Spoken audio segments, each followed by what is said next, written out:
ಓಂ ಕಲಾಕಾಷ್ಠಾದಿರೂಪೇಣ ಪರಿಣಾಮ ಪ್ರದಾಯಿನಿ ವಿಶ್ವಸ್ಯೋಪರತೌ ಶಕ್ತೆ ನಾರಾಯಣಿ ನಮೋಸ್ತುತೆ ಸರ್ವಮಂಗಲ ಮಾಂಗಲ್ಯೆ ಶಿವೆ ಸರ್ವಾರ್ಥ ಸಾಧಿಕೆ ಶರಣ್ಯೆ ತ್ರಯಂಬಿಕೆ ಗೌರಿ ನಾರಾಯಣಿ ನಮೋಸ್ತುತೆ ಶ್ರೀ ಗುರುಭ್ಯೋ ನಮಃ ಹರಿ ಓಂ. ಆತ್ಮೀಯ ಪ್ರಿಯ ಪ್ರೇಕ್ಷಕ ಮಿತ್ರರೇ, ನಿಮ್ಮೆಲ್ಲರ ಜೀವನ ಕ್ಷೇಮದಾಯಕ, ಲಾಭದಾಯಕ, ತೃಪ್ತಿದಾಯಕವಾಗಿರಲಿ ಅಂತ ನನ್ನ ಆರಾಧ್ಯ ದೇವಿ ಹೊರನಾಡು ಅನ್ನಪೂರ್ಣೇಶ್ವರಿಯ ಪಾದಗಳಿಗೆ ನಮಸ್ಕರಿಸ್ತಾ, ಪ್ರಿಯ ಪ್ರೇಕ್ಷಕ ಮಿತ್ರರೇ, ಕರ್ಕಾಟಕ ರಾಶಿ ಜೂನ್ ತಿಂಗಳ ಮಾಸ ಭವಿಷ್ಯ ಹೇಗಿದೆ ಅನ್ನುವಂಥದ್ದನ್ನು ಈ ವಿಡಿಯೋಲಿ ನಾವು ನೋಡೋಣ. ಪ್ರಮುಖವಾಗಿ ಒಂದೆರಡು ಬದಲಾವಣೆಗಳನ್ನು ಚಿಕ್ಕದಾಗಿ ನಾವು ಕಾಣ್ಬೋದು. ದೊಡ್ಡ ಬದಲಾವಣೆಗಳೆಲ್ಲ ಆಗೋಯ್ತಲ್ಲ, ಶನಿ ಬದಲಾವಣೆ ಆಗೋಯ್ತು, ಗುರು ಆಯಿತು, ರಾಹು ಕೇತುಗಳು 4 ಗ್ರಹಗಳ ದೊಡ್ಡ ಬದಲಾವಣೆ ಆದ್ದರಿಂದ ಸಣ್ಣ ಸಣ್ಣ ಬದಲಾವಣೆಗಳನ್ನು ಈ ತಿಂಗಳಲ್ಲಿ ನಾವು ಕಾಣ್ಬೋದು. ಏನಪ್ಪ ಅಂದರೆ 6ನೇ ತಾರೀಕು, ಜೂನ್ 6ನೇ ತಾರೀಕು ಕರ್ಕಾಟಕ ರಾಶಿಯವರಿಗೆ ಲಾಭಸ್ಥಾನದಲ್ಲಿದ್ದಂಥ ಬುಧ ನಷ್ಟ ಸ್ಥಾನಕ್ಕೆ ಬರ್ತಾರೆ. ಇದೊಂದು ವಿಚಾರ. ಆದರೆ ಪ್ರಮುಖವಾದ ಗ್ರಹಗಳೆಲ್ಲ ಬದಲಾವಣೆಯಾಗಿ ವಿಶೇಷವಾಗಿ ಸಣ್ಣ ಪುಟ್ಟ ಬದಲಾವಣೆಗಳನ್ನು ನಾವು ಈ ತಿಂಗಳಲ್ಲಿ ಕಾಣ್ಬೋದು. ಮುಖ್ಯವಾಗಿ ಕರ್ಕಾಟಕ ರಾಶಿಯವರಿಗೆ ನಿಮ್ಮ ರಾಶಿಯಲ್ಲೇ ಇದ್ದಂಥ ಕುಜ ನೀಚ ಸ್ಥಾನದಲ್ಲಿದ್ದರು ಇಷ್ಟು ದಿನ. ಈ 6ನೇ ತಾರೀಕು ಮುಂದಿನ ರಾಶಿಗೆ ಹೋಗಿ ಮಿತ್ರನ ಮನೆಗೆ ಬರ್ತಾರೆ. ಇದೊಂದು ಒಳ್ಳೆಯ ಸಂಗತಿ, ಗುಡ್ ನ್ಯೂಸ್ ಅಂತ ಹೇಳ್ತೀವಿ. ಎರಡನೇದು, ಲಾಭಸ್ಥಾನದಲ್ಲಿದ್ದಂಥ ಬುಧ ನಷ್ಟ ಸ್ಥಾನಕ್ಕೆ ಹೋಗ್ತಾರೆ, ಅದೇ 6ನೇ ತಾರೀಕು. ಆದರೂ ಕೂಡ ಸ್ವಕ್ಷೇತ್ರ ಬುಧನಿಗದು. 15ನೇ ತಾರೀಕು ರವಿ ನಷ್ಟ ಸ್ಥಾನಕ್ಕೆ ಬರ್ತಾರೆ, ಲಾಭಸ್ಥಾನದಿಂದ, ಆದರೂ ಮಿತ್ರ ಸ್ಥಾನ ಅದು. ಇನ್ನು 22ನೇ ತಾರೀಕು ಬುಧ ನಿಮ್ಮ ರಾಶಿಗೆ ಬರ್ತಾರೆ, ಶತ್ರುವಿನ ಮನೆಗೆ. ನಿಮ್ಮ ರಾಶಿಯಲ್ಲಿ ಬುಧ ಶತ್ರು. ಇನ್ನು 29ನೇ ತಾರೀಕು ಶುಕ್ರ ತನ್ನ ಸ್ವಕ್ಷೇತ್ರಕ್ಕೆ ಬರ್ತಾರೆ. ಅದೇನು ಈ ತಿಂಗಳು ನಿಮಗೆ ಅಪ್ಲೈ ಆಗಲ್ಲ. ಸರಿ, ಗ್ರಹಗಳ ಬದಲಾವಣೆ ಕುರಿತಾಗಿ ನೋಡೋದಾದರೆ ಕರ್ಕಾಟಕ ರಾಶಿಯವರಿಗೆ ಇಷ್ಟು ದಿನ ಗುರುಬಲ ಇತ್ತು, 1 ವರ್ಷದಿಂದ ಗುರುಬಲ ಇತ್ತು. ಈಗ ಗುರುಬಲ ಇಲ್ಲ, ಗುರು ನಷ್ಟ ಸ್ಥಾನಕ್ಕೆ ಬಂದಿದ್ದಾರೆ. ನಿಮ್ಮ ರಾಶಿಗೆ 6 ಮತ್ತು 9ನೇ ಮನೆ ಅಧಿಪತಿಯಾದಂಥ ಗುರು ನಷ್ಟ ಸ್ಥಾನಕ್ಕೆ ಬಂದಿದ್ದರಿಂದ ಸ್ವಲ್ಪ ಆರೋಗ್ಯದ ಸಮಸ್ಯೆಗಳು ಕರ್ಕಾಟಕ ರಾಶಿಯವರಿಗೆ, ಎಸ್ಪೆಷಲಿ ಮೂಗಿನ ತೊಂದರೆ, ಗಂಟಲಿನ ತೊಂದರೆ, ಶ್ವಾಸಕೋಶ ಸಂಬಂಧಪಟ್ಟಂಥ ಸಮಸ್ಯೆಗಳು, ಉಸಿರಾಟದ ಸಮಸ್ಯೆಗಳು, ನೆಗಡಿ, ಕಫ, ಕೆಮ್ಮು ಇವೆಲ್ಲ ಬರುವ ಸಾಧ್ಯತೆಗಳು ಜಾಸ್ತಿ ಪ್ರಮಾಣದಲ್ಲಿ ಈ ತಿಂಗಳಿದೆ. ನಿಮ್ಮನ್ನು ನೀವು ತುಂಬ ಚೆನ್ನಾಗಿ ಕವರ್ ಮಾಡ್ಕೋಬೇಕು. ದೇಹವನ್ನು ಸದಾಕಾಲ ಉಷ್ಣವಾಗಿ ಇಟ್ಕೊಳ್ಬೇಕು. ಬಿಸಿನೀರೇ ಕುಡಿತಾ ಇರಿ ಈ ತಿಂಗಳೆಲ್ಲ. ಯಾವ ಕಾರಣಕ್ಕೂ ಜೂನ್ ತಿಂಗಳು ನೀವು ಆರೋಗ್ಯವನ್ನು ಕೆಡಿಸ್ಕೊಳ್ಳೋಕೆ ಹೋಗಬೇಡಿ. ಆದ್ದರಿಂದ ನಿಮಗೆ ಒಂದು ಸ್ವಲ್ಪ ಹಣದ ವ್ಯಯ ಆಗುವಂಥ ಸಾಧ್ಯತೆ. ಸೂಕ್ತ ಸಮಯಕ್ಕೆ ವೈದ್ಯರನ್ನು ಭೇಟಿ ಮಾಡುವಂಥದ್ದು ಅತ್ಯಗತ್ಯ. ಅದು ಭಾಳ ಮುಖ್ಯವಾಗಿರ್ತಕ್ಕಂಥ ವಿಚಾರ ನಾನು ನಿಮಗೆ ತಿಳಿಸ್ತಾ ಇದ್ದೀನಿ. ಸರಿ, ಹಾಗಿದ್ದಲ್ಲಿ ಭಗವಂತನ ಆಶೀರ್ವಾದ ಅನ್ನುವಂಥದ್ದು ಬಹಳ ಮುಖ್ಯ ಅಲ್ವಾ? ಗುರು ಚೆನ್ನಾಗಿಲ್ಲ ಅಂದರೂ ಶನಿ ಚೆನ್ನಾಗಿದ್ದಾರೆ. ಶನಿ ಭಾಗ್ಯಸ್ಥಾನದಲ್ಲಿದ್ದಾರೆ. ಭಾಗ್ಯಸ್ಥಾನದಲ್ಲಿರ್ತಕ್ಕಂಥ ಶನಿ ಭಾಗ್ಯ ಫಲಗಳನ್ನು ನಿಮಗೆ ಯಥೇಚ್ಛವಾಗಿ ಕೊಡ್ತಾರೆ. ಇನ್ನೂ ಹೇಳಬೇಕು ಅಂದರೆ ಭಗವಂತನ ಅನುಗ್ರಹ, ಆಶೀರ್ವಾದ ಅನ್ನುವಂಥದ್ದು ನಿಮಗೆ ಸಿಗಬೇಕು ಅಂತಂದರೆ ನೀವು ಗುರುಕ್ಷೇತ್ರಕ್ಕೆ ದರ್ಶನ ಮಾಡಿ. ರಾಘವೇಂದ್ರ ಮಠಕ್ಕೆ ಹೋಗೋದು, ದಕ್ಷಿಣಾಮೂರ್ತಿ ಸ್ತೋತ್ರವನ್ನು ಹೇಳುವಂಥದ್ದು, ಸಾಯಿಬಾಬಾ ದರ್ಶನ ಮಾಡುವಂಥದ್ದು, ಅಥವಾ ವಿಶೇಷವಾಗಿ ದತ್ತಾತ್ರೇಯರ ದರ್ಶನ ಮಾಡಿ ಪೂಜೆ ಮಾಡುವಂಥದ್ದು, ಈ ಥರದ್ದು ಯಾವುದಾದ್ರೂ ಮಾಡೋದ್ರಿಂದ ಒಳ್ಳೆಯ ವಿಶೇಷವಾದಂಥ ಊರ್ಜಿತ ಫಲಗಳು ನಿಮಗೆ ಸಿಗುತ್ತೆ. ಇನ್ನು ರಾಶಿಯಿಂದ 7 ಮತ್ತು 8ನೇ ಮನೆ ಅಧಿಪತಿಯಾದಂಥ ಶನಿ ಬಂದು ನಿಮಗೆ ಭಾಗ್ಯಸ್ಥಾನದಲ್ಲಿದ್ದಾರೆ. 6 ಮತ್ತು 9ನೇ ಮನೆ ಅಧಿಪತಿಯಾದಂಥ ಗುರು ನಿಮಗೆ ನಷ್ಟ ಸ್ಥಾನದಲ್ಲಿದ್ದಾರೆ.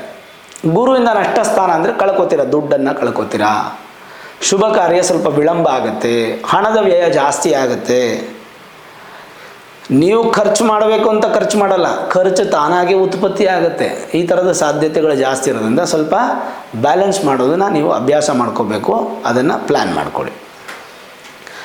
ರಾಶಿಯಿಂದ 5 ಮತ್ತು 10ನೇ ಮನೆ ಅಧಿಪತಿಯಾದಂಥ ಕುಜ 6ನೇ ತಾರೀಕಿನವರೆಗೂ ಚೆನ್ನಾಗಿರಲ್ಲ. 6ನೇ ತಾರೀಕಿಂದ ಅದ್ಭುತವಾಗಿರ್ತಾರೆ. ಪೂರ್ವ ಪುಣ್ಯಸ್ಥಾನ ಆ್ಯಕ್ಟಿವೇಟ್ ಆಗುತ್ತೆ, ಕರ್ಮಸ್ಥಾನ ಆ್ಯಕ್ಟಿವೇಟ್ ಆಗುತ್ತೆ. ನಿಮ್ಮ ವೃತ್ತಿಯಲ್ಲಿ ಏನಾದರೂ ಬದಲಾವಣೆ ಕಾಣಬೇಕಂದ್ರೆ ಈ ತಿಂಗಳು ನೀವು ಕಾಣ್ಬೋದು. ಜೂನ್ ತಿಂಗಳಲ್ಲಿ ಪ್ರಮೋಷನ್ ಆಗ್ಬೋದು, ಅಥವಾ ಹೊಸ ಉದ್ಯೋಗ ಆಗ್ಬೋದು, ಅಥವಾ ಉದ್ಯೋಗದಲ್ಲಿ ಏನಾದರೂ ಬದಲಾವಣೆಗಳು ದೊಡ್ಡ ಪ್ರಮಾಣ ಇದ್ದರೆ ಖಂಡಿತವಾಗಲೂ ನೀವು ಚೇಂಜಸನ್ನು ಕಾಣ್ಬೋದು. ಈ ತಿಂಗಳು ನಿಮ್ಮ ಪ್ರಯತ್ನ ಇರಲಿ. ಎರಡನೇದು, ಸಂತಾನ ಅಪೇಕ್ಷಿತ ದಂಪತಿಗಳಿಗೆ ಈ ತಿಂಗಳು ಶುಭ ಫಲ ಇದೆ. ಯಾವುದೇ ಪ್ರಯತ್ನ ಪಟ್ಟರೂ ಕೂಡ ಅನುಕೂಲ ಆಗುತ್ತೆ. ಪೂರ್ವ ಪುಣ್ಯ ಬಲ ಆಗಿ ಕೋರ್ಟು ಕಚೇರಿ ಅನುಕೂಲ ಆಗುತ್ತೆ. ಕುಜ ಬಲಿಷ್ಠವಾದ್ರಿಂದ ರೈತರಿಗೆ, ಸಿವಿಲ್ ಇಂಜಿನಿಯರ್ಸ್ಗೆ, ಭೂಮಿ ವ್ಯವಹಾರ ಮಾಡುವಂಥವ್ರಿಗೆ, ಮೇಸ್ತ್ರಿಗಳಿಗೆ, ಭೂಮಿ ಸಂಬಂಧಪಟ್ಟಂಥ ಏನೇ ವ್ಯವಹಾರ ಇದ್ದರೂ ಕೂಡ ನಿಮಗೆ ಖಂಡಿತ ಸಕ್ಸಸ್ ಅನ್ನುವಂಥದ್ದು ಕಾಣಬಹುದು. ಇದೊಂದು ವಿಶೇಷ ಫಲ ಅಂತ ಹೇಳ್ಬೋದು ನಾವು. ಇದಲ್ಲದೆ ರಾಶಿಯಿಂದ 11 ಮತ್ತು 4ನೇ ಮನೆ ಅಧಿಪತಿಯಾಗಿರ್ತಕ್ಕಂಥ ಶುಕ್ರ ಪ್ರಸ್ತುತ ಲಾಭಸ್ಥಾನದಲ್ಲಿದ್ದಾರೆ.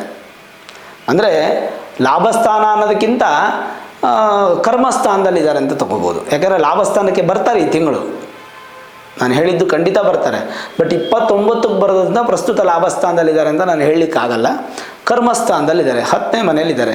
ಕರ್ಮಸ್ಥಾನದಲ್ಲಿ ಶುಕ್ರ ಇದ್ದಾಗ ಏನಾಗುತ್ತೆ, ಸ್ವಲ್ಪ ನಿಮ್ಮ ವ್ಯವಹಾರಗಳು ಸ್ಪೀಡಾಗಿ ಆಗಲ್ಲ, ಅಷ್ಟೇ ಸ್ವಲ್ಪ ಸ್ಲೋ ಆಗೋದು.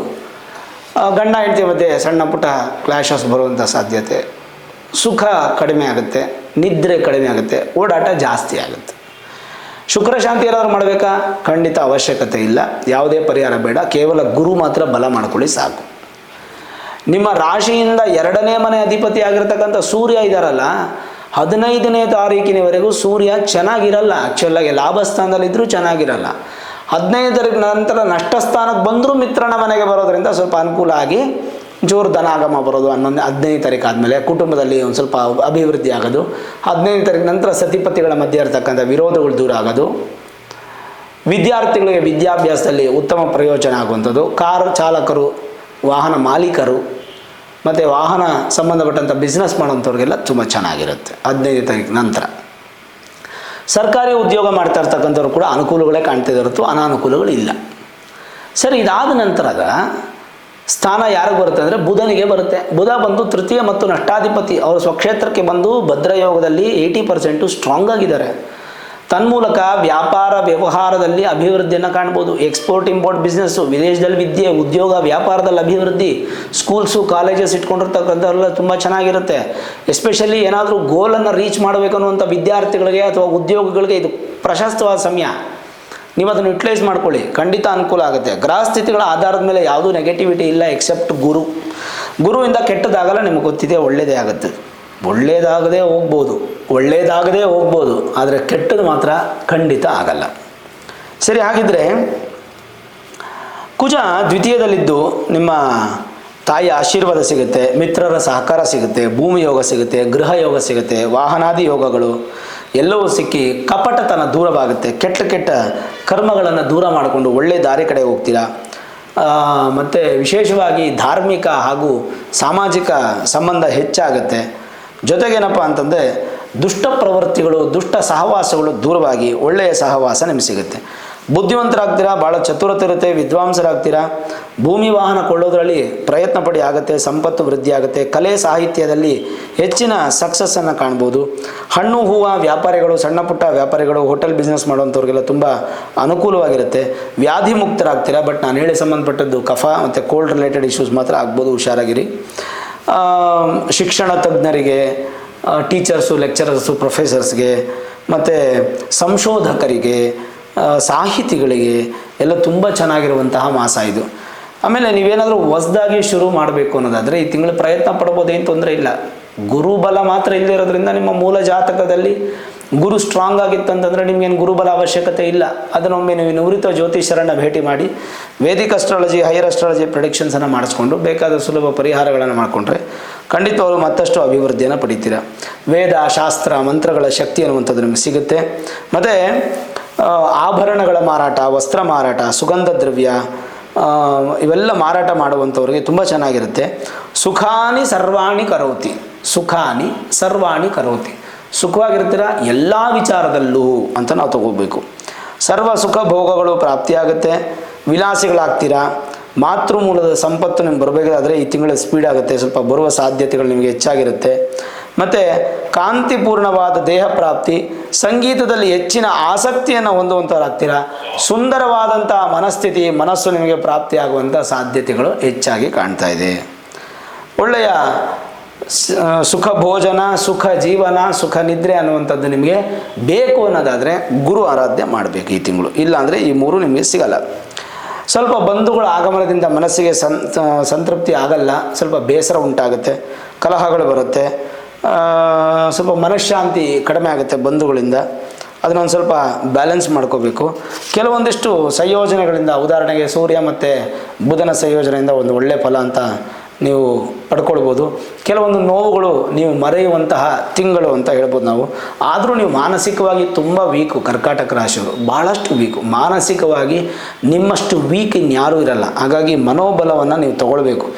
ಏನೇ ಆದರೂ ಭಯಪಡಲ್ಲ, ದೇವರಿದ್ದಾನೆ, ನಮ್ಗೆ ಶಕ್ತಿ ಇದೆ ಅಂತ ಯೋಚನೆ ಮಾಡಿಕೊಂಡು ನೀವು ಧೈರ್ಯ ತಂದುಕೊಳ್ಬೇಕು. ಹೇಳುತ್ತೆ, ಅಪವಾದಗಳು ಅಪನಿಂದನೆಗಳು ಬರಬಹುದು, ಪರಗೃಹ ವಾಸ, ಬೇರೆ ಕಡೆ ಎಲ್ಲೋ ವಾಸ ಮಾಡೋದು, ಈ ಥರ ಸಾಧ್ಯತೆಗಳು ಜಾಸ್ತಿ ಆಗುವಂಥ ಸಾಧ್ಯತೆಗಳು ಇರುತ್ತೆ. ಒಮ್ಮೊಮ್ಮೆ ನಿಮ್ಮ ಒಂದು ದಿಟ್ಟವಾದ ನಿರ್ಧಾರಗಳು ಅಥವಾ ಅಸಂಬದ್ಧವಾದ ನಿರ್ಧಾರಗಳಿಂದ ಸ್ವಲ್ಪ ವ್ಯತ್ಯಾಸ ಆಗಿ ಹಣ ಕಳ್ಕೊಳ್ಳುವಂಥ ಸಾಧ್ಯತೆ ಇರುತ್ತೆ. ಷೇರು ವ್ಯವಹಾರದಲ್ಲಿ ಉತ್ತಮವಾದ ಫಲ ಕಾಣಿಸ್ತಾ ಇಲ್ಲ. ಜೊತೆಗೆ ಸಂಪೂರ್ಣವಾಗಿ ಒಬ್ಬ ವ್ಯಕ್ತಿಯನ್ನು ನಂಬಿ ಜವಾಬ್ದಾರಿಯನ್ನು ಕೊಡಬೇಡಿ. ಆಗಾಗ ಸ್ವಲ್ಪ ವ್ಯತ್ಯಾಸಗಳನ್ನು ಕಾಣಬಹುದು. ಯಾರನ್ನೂ ಕೂಡ ಪರಿಪೂರ್ಣವಾಗಿ ನಂಬಲಿಕ್ಕೆ ಹೋಗಬೇಡಿ. ಜೊತೆಗೆ ನಿಮಗೆ ಚತುರ್ಥಾಧಿಪತಿ ಆಗಿರತಕ್ಕಂಥ ಶುಕ್ರ ದಶಮದಲ್ಲಿದ್ದಾಗ ಒಂದು ಊರ್ಜಿತ ಹಾಗೂ ವಿಶೇಷ ಫಲ ಅಂತ ಹೇಳ್ತೀವಿ ನಾವು. ಏನು ಊರ್ಜಿತ? ದಾಂಪತ್ಯದಲ್ಲಿ ಒಂದು ಉನ್ನತ ಸ್ಥಾನಕ್ಕೆ ಹೋಗ್ತೀರಾ 15ನೇ ತಾರೀಕು ನಂತರ. ಎರಡನೇದು, ವಸ್ತ್ರ ಸುಗಂಧ ದ್ರವ್ಯಗಳನ್ನು ಕೊಳ್ತೀರಾ, ಮನೇನ ಸಿಂಗಾರ ಮಾಡ್ಕೋತೀರಾ, ಒಳ್ಳೆ ಒಳ್ಳೆ ಸುಖ ಭೋಗ, ಒಳ್ಳೆ ಭೋಜನ ಆಸಕ್ತಿ ನಿಮಗೆ ಸಿಗುತ್ತೆ. ಫ್ಯಾಮಿಲಿನ ಕರ್ಕೊಂಡು ರೆಸಾರ್ಟ್ಗೆ ಹೋಗೋದು, ಫಿಲಮ್ಗೆ ಹೋಗೋದು, ಪಾರ್ಕ್ಗೆ ಹೋಗೋದು, ಅಂದರೆ ಫ್ಯಾಮಿಲಿ ಜೊತೆ ಟೈಮನ್ನು ಸ್ಪೆಂಡ್ ಮಾಡುವಂಥ ಯೋಗ ಕರ್ಕಾಟಕ ರಾಶಿಯವರಿಗೆ ಸಿಗುತ್ತೆ. ಆಮೇಲೆ ಬೇಕಾಗುತ್ತೆ, ನೀಡೆಡ್, ಫ್ಯಾಮಿಲಿಗೆ ಸ್ವಲ್ಪ ಟೈಮನ್ನು ಸ್ಪೆಂಡ್ ಮಾಡಬೇಕು ನೀವು. ಅದು ತುಂಬ ಮುಖ್ಯವಾಗುತ್ತೆ ಈ ತಿಂಗಳು ನಿಮಗೆ. ಒಳ್ಳೆ ದಾನಶೀಲರಾಗ್ತೀರಾ, ಎಲ್ಲರೂ ಚೆನ್ನಾಗಿರ್ಬೇಕಂತ ಆಸೆ ಪಡುವಂಥವ್ರಾಗ್ತೀರಾ, ಸುಖ ಭೋಗ ಉಳ್ಳವಳಾಗ್ತೀರಾ. ಎಷ್ಟೇ ಲಕ್ಷಾಧೀಶರು ಕೋಟ್ಯಾಧೀಶರು ಆದರೂ ಸಾಮಾನ್ಯರಂತೆ ನೀವು ನಡ್ಕೊಳ್ಳುವಂಥ ಸ್ವಭಾವ ನಿಮ್ಮಲ್ಲಿರುತ್ತೆ. ಮಾತೃವಂಶದಿಂದ ನಿಮಗೊಂದು ಸ್ವಲ್ಪ ಏನೋ ಒಂದು ಗುಡ್ ನ್ಯೂಸ್ ಸಿಗೋದು, ಮಕ್ಕಳಿಂದ ಕೂಡ ನಿಮಗೆ ಸಂತೋಷ ಅನ್ನುವಂಥದ್ದು ಕಾಣುತ್ತೆ. ಬಹುವಿದ್ಯಾ ಸಮನ್ವಿತ, ಒಳ್ಳೆ ವಿದ್ಯೆ ಅನ್ನುವಂಥದ್ದು ಕೂಡ ನಿಮಗೆ ಪ್ರಾಪ್ತಿ ಆಗುವಂಥ ಸಾಧ್ಯತೆಗಳು ಹೆಚ್ಚಿನ ಪ್ರಮಾಣದಲ್ಲಿ ಕರ್ಕಾಟಕ ರಾಶಿಯವರಿಗೆ ಕಾಣ್ತಾ ಇದೆ. ಓವರಾಲ್ ನೋಡೋದಾದರೆ ವಿದ್ಯಾಭ್ಯಾಸ, ಉದ್ಯೋಗ, ವಿವಾಹ, ವ್ಯಾಪಾರ ಇತ್ಯಾದಿ ಎಲ್ಲದರಲ್ಲೂ ಚೆನ್ನಾಗಿದೆ. ಕೇವಲ ಗುರು ಮಾತ್ರ ಸ್ಟ್ರಾಂಗ್ ಇಲ್ಲದೆ ಇರೋದ್ರಿಂದ ಗುರುವನ್ನು ಬಲ ಮಾಡ್ಕೊಳ್ಳಿ. ತನ್ಮೂಲಕ ಭಗವಂತನ ಅನುಗ್ರಹ, ಆಶೀರ್ವಾದ ಅನ್ನುವಂಥದ್ದು ಖಂಡಿತ ನಿಮಗೆ ಸಿಗುತ್ತೆ. ಚಿಂತೆ ಮಾಡೋ ಅವಶ್ಯಕತೆ ಇಲ್ಲ, ಧೈರ್ಯವಾಗಿರಿ, ಭಗವಂತನ ಆಶೀರ್ವಾದ ನಿಮಗೆ ಸಿಗುತ್ತೆ. ನೋಡಿದ್ರಲ್ಲ ವೀಕ್ಷಕರೇ, ಕರ್ಕಾಟಕ ರಾಶಿಯವರ ಜೂನ್ ತಿಂಗಳ ಮಾಸ ಭವಿಷ್ಯ. ಈ ವಿಡಿಯೋ ಇಷ್ಟ ಆಗಿದರೆ ಲೈಕ್ ಮಾಡಿ, ಶೇರ್ ಮಾಡಿ, ಮುಖ್ಯವಾಗಿ ನಮ್ಮ ಚಾನಲ್ಗೆ ಸಬ್ಸ್ಕ್ರೈಬ್ ಮಾಡಿ, ಬೆಲ್ ಐಕಾನನ್ನು ಪ್ರೆಸ್ ಮಾಡಿ. ಪ್ರತಿನಿತ್ಯ ನಾನು ಪೂಜೆ ಮಾಡುವಂತಹ ನನ್ನ ಆರಾಧ್ಯ ದೇವಿ ಹೊರನಾಡು ಅನ್ನಪೂರ್ಣೇಶ್ವರಿಯ ಆಶೀರ್ವಾದ ಅನುಗ್ರಹ ಸದಾಕಾಲ ಮತ್ತೊಮ್ಮೆ ನಿಮಗೆ ಸಿಗಲಿ ಅಂತ ಪ್ರಾರ್ಥನೆ ಮಾಡ್ತಾ, ಸರ್ವೇ ಜನಾಃ ಸುಖಿನೋ ಭವಂತು, ಸಮಸ್ತ ಸನ್ಮಂಗಳಾನಿ ಭವಂತು.